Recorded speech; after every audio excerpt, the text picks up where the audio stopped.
My name is Markus Oberlindinger. I'm Managing Director of Arema, the world's leading plastic manufacturer, recycling machine manufacturer, and I'm their Managing Director and especially responsible for product development, the supply chain and also the operations within the whole company. All starts with skilled people. And people is the crucial point. You can have the greatest technology, but you have to have skilled people, and this gives a great base for them. And the course is set up in a really unique way, where you have the theory and the practical part to it, and then the people can build on their experience. And if they build on the experience over the year in the practical life, this is really what then is needed if you come to the high-end, top-end recycling. And this is what you mentioned, the bottle-to-bottle recycling, where we really have the food-grade circularity completed. Thanks. You're welcome. MD है, managing director है, और MTech में हम लोग हैं जो all India plastic का MTech है, तो उसमें हम लोग ये जो है ट्रेनिंग का काम करेंगे प्लास्टिक इंडस्ट्री के लिए for the training purpose. So जो है they are the top most in the world, जो है दुनिया के सबसे बड़े मैन्युफैक्चर मशीन वाले के हैं और अपने को सपोर्ट कर रहे हैं. तो this is the story. Today we are going to sign the MOU. तो ये हमारे लिए काफ़ी खुशी की बात है. And if you want to speak in English, you can speak in English. I will hand over mic to our president Sunil and then mister Mr. Deepak Bhai, he is the Arema representative. And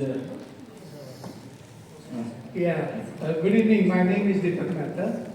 We worked with Arema for more than 27 years. It was way back in 1998 that we partnered with Arema. As far as India is concerned, there are 165 odd machines, and even for the overseas customers based in India but who have set up their plant abroad, for example Uflex, SRF, Polyplex, Jindal, for their packaging film application, we have sold around 20 machines. So all put together, we can say about 185 machines already originating from India or installed in India. Giving the background about Arema, Arema got founded way back in 1983. And in the journey of last 42 years, they have sold more than 8,000 machines globally. 8,000 recycling machines is a big number when we talk about recycling पर से. ये segment बड़ा हटके है. कोई production machinery की बातें नहीं कर रहे हैं जैसे इंजेक्शन मोल्डिंग, ब्लो मोल्डिंग या फिल्म ब्लोइंग वगैरह वगैरह की. रिसाइकलिंग मशीन्स जो है वो एक थोड़ा निश सेगमेंट है. वेस्ट मैनेजमेंट के दायरे में वेस्ट को कन्वर्ट करना अच्छे ग्रेन्यूल्स में ये ऑलवेज सेकेंड प्रेफरेंस रहा है. प्राइमरी प्रेफरेंस वेस्ट मैनेजमेंट का कभी नहीं रहा है. So that is the reason numbers might sound little less, but in terms of recycling industry, it's a big number. Arema is number one in plastic recycling.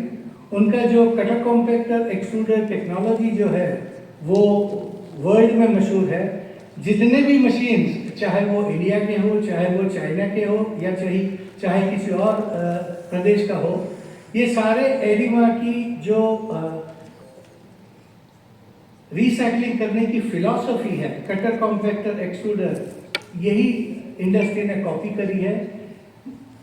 ये एरिमा की अपनी खुद की एक ब्रांडिंग हो जाती है, where this particular pattern of recycling machine means Erema. Erema का अपने आप में एक बड़ा नाम है. They are very popular world wide, globally they are considered to be the leaders in recycling. जहाँ तक इंडिया की बात है, मैंने ऑलरेडी बता दिया, एक अच्छे पैमाने में मशीन के नंबर्स हैं.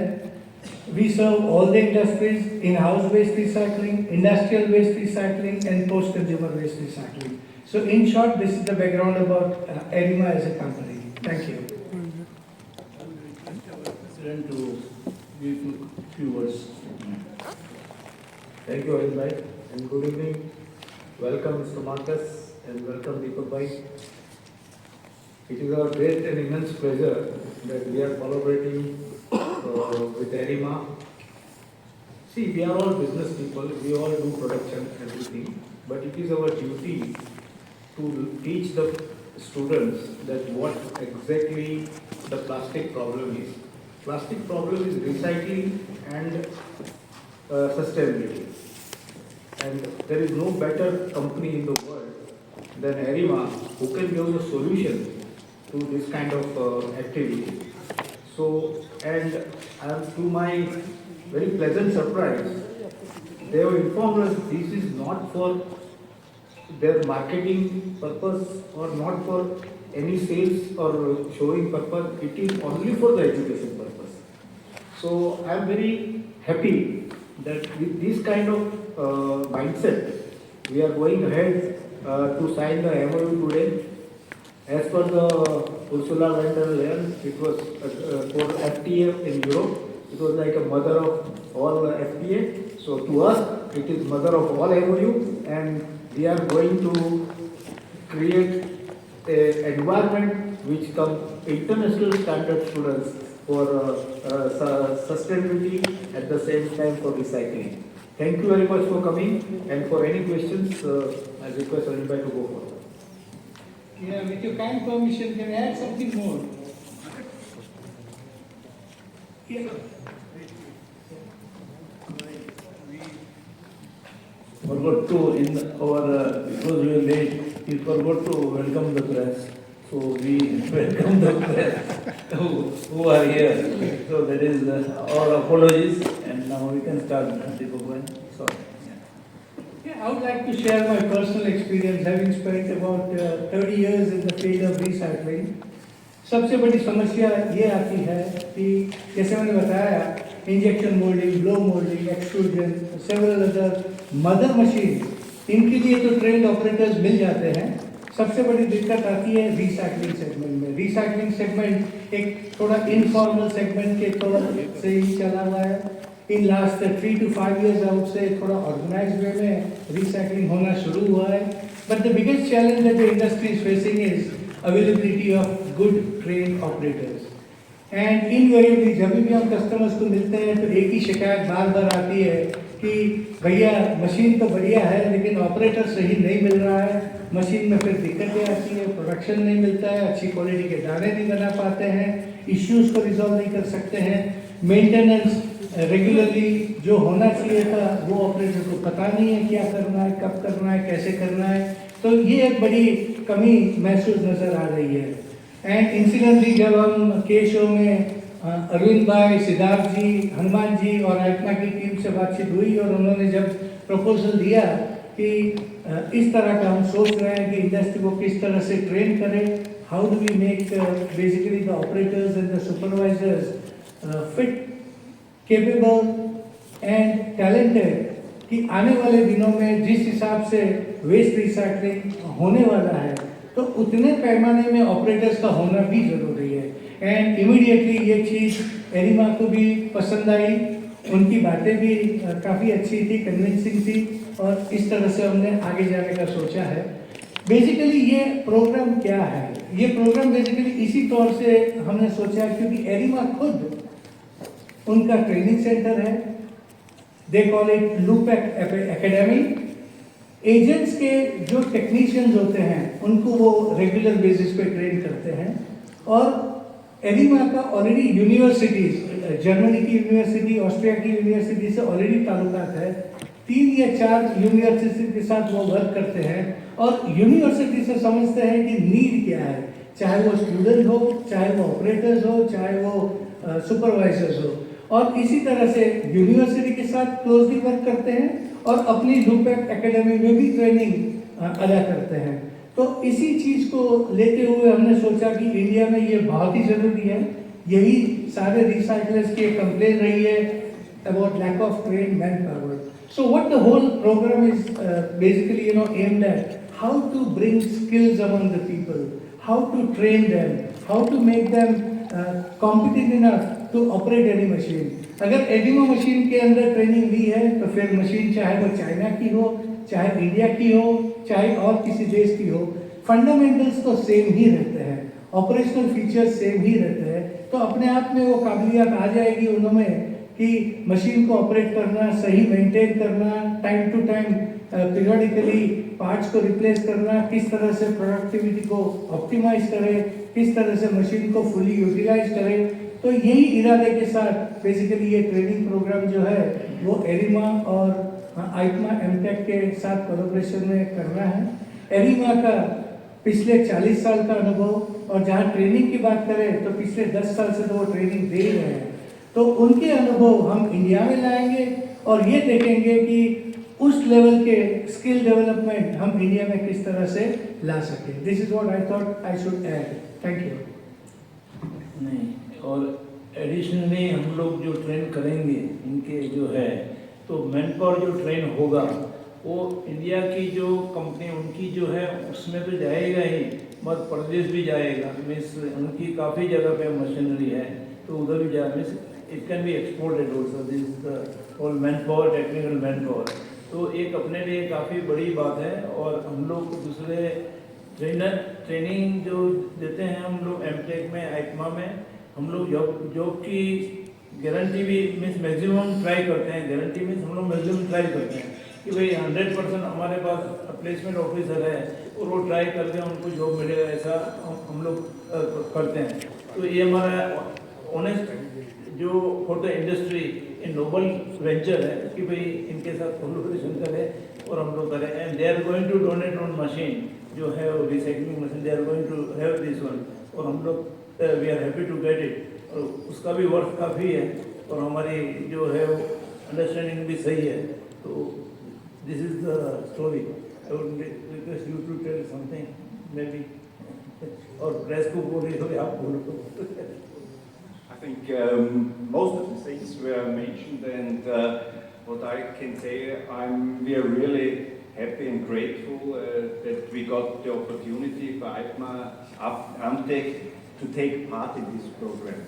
And as Deepak mentioned, and also the President, it is crucial to have trained people, and great technology will just be great if you have skilled, trained people behind the machines. And together we are not just developing a training course and skills for operators, we are shaping the future for plastic recycling business. And this is a really important approach, and we as Arema are very grateful that we can take part and bring our parts and our knowledge to this program for a rightful future. Thanks. Thank you. Now open to press. So we would like floor to be open to the press. Whatever you want to ask or whatever you feel, you can ask. So we are there to answer. Hindustan को भी किया जा रहा है, जैसे कि आपने बताया बहुत बड़ी इंडस्ट्रीज है की जो रिसाइकलिंग करती है। तो इसका एक तो स्कोप क्या है इसका, मतलब आप इंडिया में कितना मीट्रिक टन का जो स्कोप है वन टाइम जो कि रिसाइकलिंग हो जाएगा, क्योंकि हमारे पास डिमांड तो बहुत है, क्योंकि कई सालों से इसमें लग रहे साहब ने बताया था है जो हम लोग करने हैं अपने ट्रेनिंग सेंटर, तो उसमें छोटी मशीन आएगी और हम बच्चे लोगों को तैयार करेंगे या ट्रेन करेंगे। This is the whole point. Demand तो अभी देखो काफ़ी अच्छी है। मीन्स हम लोग जो आप एग्जीबिशन देखेंगे, this exhibition also is 50 times bigger than the last world. This is the story. Plastic का एग्जीबिशन अपना जो प्लास्टिक डे चल रहा है, तो रिसाइकलिंग में भी काफ़ी डिमांड है और उसमें हम लोग मैन पावर जो ट्रेन मैन पावर स्किल नहीं मिलता है वो हम लोग देंगे। दिस इज अवर साथ में समझो 200-300 या जो भी वॉट एवर डिमांड सप्लाई के ऊपर नो इशू। ये जो manufacturing industry all India plastic manufacturing association, उसमें कितनी डिमांड रहती है पर्टिकुलर, हर ईयर बाय ईयर कितनी डिमांड रहती है पर्टिकुलर? अगर हम यहाँ से ट्रेनिंग लेके जो बंदे पास होंगे तो ये तो प्लेसमेंट कितनों को हो पाएगी और कितनी की डिमांड हमें अक्सर रहती है always of year?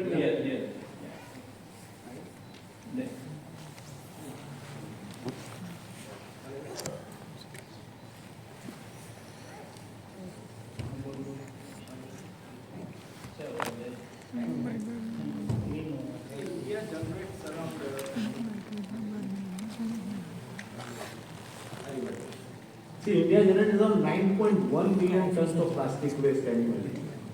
9.1 billion, right? It's valued around $4.1 billion. Understand that. and expected to raise by 33 by 14 billion.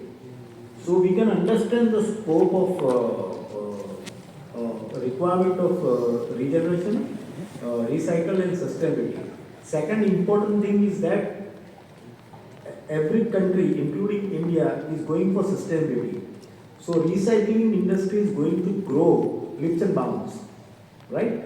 So when it grows leaps and bounds, but we have no experience of recycling, it was only on a very minuscule level from Jupidi or somewhere. But now it is required a professional approach, professional new technology machine to cope up with this kind of this thing. So capacity building is projected to around 15,000 crores across sector. So you understand the requirement will be how much? The requirement of the machines, requirement of the manpower and everything. This is what is your question? Probably I have answered that. Thank you. ये जो आपने मुंबई में जो centre बना है उसमें किस तरह के लोगों को आप लेंगे।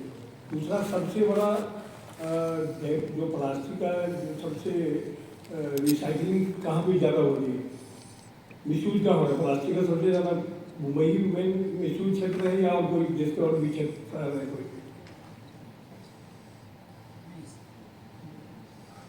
समझा नहीं, रिपीट करिए तो। मैंने कहा कि जो मुंबई में ही ये सबसे ज़्यादा प्लास्टिक लोगों को जॉब दिया है 3 लाख से 8 लाख तक का। So that's why we are confident कि हम लोग ये कर पाएंगे और होगा। तो इसमें ट्रेन मैन पावर जो है हम इंडस्ट्री को देना चाहते हैं और इंडस्ट्री की जो ट्रेन मैन पावर की गैप है वो हम कम करना चाहते हैं। इसमें टर्म्स ऑफ कंडीशंस क्या होगी अगर कोई लेवल के आएंगे मीन्स जो अपना ITI का रहेगा वहाँ से चालू करना पड़ेगा, then graduate and then double graduate something on that line 3 type. अभी जो ग्रेजुएशन, डबल ग्रेजुएशन और आगे नौकरी, हमारा ध्येय ऐसा है कि भाई आप छोटा शॉर्ट टर्म कोर्स करो, अपस्किल करो और प्लास्टिक इंडस्ट्री में उसको एम्प्लॉय करो। वो चाहे ITI वाला होवे, वो चाहे ग्रेजुएट होवे, चाहे डबल ग्रेजुएट होवे। हमारे पास अभी एक लड़की थी, BE मैकाट्रॉनिक्स की लड़की आई थी इसमें ट्रेनिंग में, तो उसको जॉब नहीं मिला, 1.5 साल से जॉब नहीं मिला जो करते करते। फिर हमारे यहाँ 3 महीना ट्रेन होके पास हुई तो उनको जो तुरंत जॉब मिल रहा है and today she is in Singapore, उसको 8 लाख का पैकेज मिल रहा है। मीन स्किल डेवलपमेंट हो गई जो था। तो ऐसे हम लोग ट्रेनिंग करना चाहते हैं। This is our mission. हम लोग का जो एजुकेशन लेवल जो है वो जो जिसका अभी क्या हम गिनते हैं हमारी डिजाइनिंग कोर्स में हम लोग क्या करते हैं आजकल देखिए हम लोग कॉमन सेंस में जाते हैं। मोबाइल A to Z लोग हिंदुस्तान के वापरते हैं, तो हम लोग को एजुकेशन का लेवल जो समझते हैं इनको कंप्यूटर आ जाएगा तो उनको आता है and then we go further. So all everything is computerised course and they learn and they go.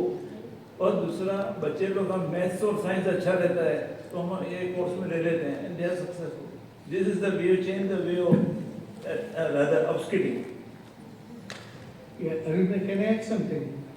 Yeah, basically, क्योंकि हमने ट्रेनिंग प्रोग्राम एरिमा का अटेंड किया हुआ है तो एक थोड़ी सी रूपरेखा दे दूँ so that you get an idea कि ट्रेनिंग प्रोग्राम किस तरह का होता है और स्किल इम्पार्टमेंट या स्किल डेवलपमेंट किस तरह से दिया जाता है।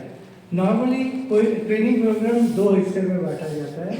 हिस्सा number 1 knowledge about polymer engineering.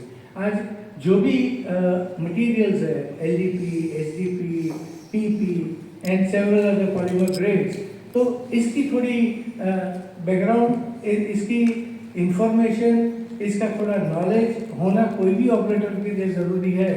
So one part of the training is acquaint people about several types and kinds of polymers, उनकी प्रॉपर्टीज क्या है, उनका बिहेवियर किस तरह से है, MFI वैल्यूज जो है उसका इम्पोर्टेंस कितना है, वगैरह वगैरह वगैरह। तो थोड़ा सा ऑपरेटर हो या सुपरवाइजर हो उनको आइडिया आ जाता है कि कौन से पॉलीमर को किस तरह से हमें हैंडल करना है और उसकी इंट्रिकेसीज क्या है। हिस्सा नंबर 2 होता है उस पॉलीमर को रिसाइकल करना। अब रिसाइकल करने के लिए जो मशीन के पैरामीटर्स जो है उसको किस तरह से सेट करना है, मशीन के पैरामीटर्स जो है उसको ऑप्टिमाइज किस तरह से करना है, ब्लेड्स वगैरह जो होती है, जो समय के साथ वेयर आउट होती है, तो कितने पीरियोडिक इंटरवल्स पे उसका मेंटेनेंस करना है, वगैरह वगैरह वगैरह। Ultimately it is going to be in 2 parts, theory part and practical part. This is how generally a training programme is conducted.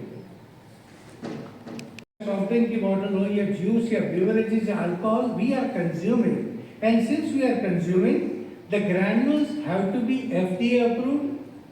Granules have to qualify all the norms that ensures that there are no contaminations which is harmful to the human body or human consumption. So the level of removal of all the contaminants, physical contaminants and chemical contaminants, has to be to the highest level.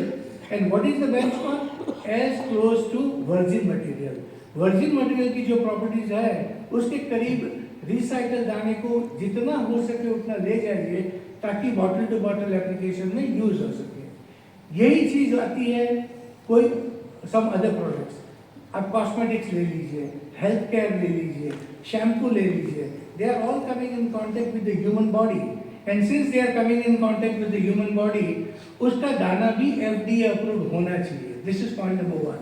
Point number 2, waste stream से जो material आता है जायज है, बदबू आनी ही आनी है, because in India the type and kind of collection mechanism and the transport mechanism we have, smell polymer में माइग्रेट हो जाती है, और जो स्मेल पॉलीमर में माइग्रेट हो जाती है उसका निकालना बहुत ही अहम है। निकालना क्यों जरूरी है? जब वो स्मेल वाला मटेरियल पैकेजिंग में जाएगा तो पैकेजिंग में भी बदबू आएगी, वो बदबू हो सकती है प्रोडक्ट में चली जाए, शैम्पू हो या लोशंस हो या फेस क्रीम हो, वगैरह वगैरह वगैरह। So there also basically FDA plays a very important. So this is one part of recycling. Second part of recycling is non-FDA application. What is non-FDA application? Containers वगैरह है, blue drums है, Jerry cans है, जिनका कोई अहम direct food consumption में नहीं है या ह्यूमन कंजम्पशन में नहीं है, वो नॉन फूड ग्रेड एप्लीकेशन है। तो ऑपरेटर को दोनों हिस्सों में ट्रेन करना बहुत जरूरी है। नॉन FDA एप्लीकेशंस में क्या क्या ध्यान रखना है और FDA एप्लीकेशंस में क्या क्या ध्यान रखना है। और आज की तारीख में अगर हम देखें तो मैन पावर की स्किल कैसे आ पाएगी जब इंडिया में उस लेवल की मशीन है ही नहीं। जब तक एक्सपोजर नहीं मिलेगा, जब तक एक अपॉर्चुनिटी नहीं मिलेगी, तब तक ऑपरेटर्स को या सुपरवाइजर्स को बिल्कुल आइडिया नहीं है। This is what basically the whole idea और the whole plan is, how to uplift the skill of a human resource. We have wonderful resource of young people, but how to use them rightly, correctly and appropriately. In post-consumer recycling, this is what you mentioned, because as Deepak said, we have in-house recycling, production waste, we have post-consumer. This is the waste we collect. You process it through a washing line, then you go through the extrusion, you go through a degassing. If you have an Arema machine, you go through a filtration, and yes, there can remain some odor, but we have a system, it's called the refresher, and it's a pellet after treatment system, where we handle the material with air for several hours in a special equipment, and then the odor is completely gone, and then you can use it again, as Deepak also mentioned already, for cosmetic articles, because it's completely free of any smell, of any bad smell, and there is the technology to handle this, and the technology is available and is very well approved. We have delivered a lot of these systems worldwide, including India. Okay, thank you. आज हम लोग installation और हमारा जो अभी course चल रहे हैं, समझो 70% इज ऑन द CSR और 30% जो है वो चार्जेबल है।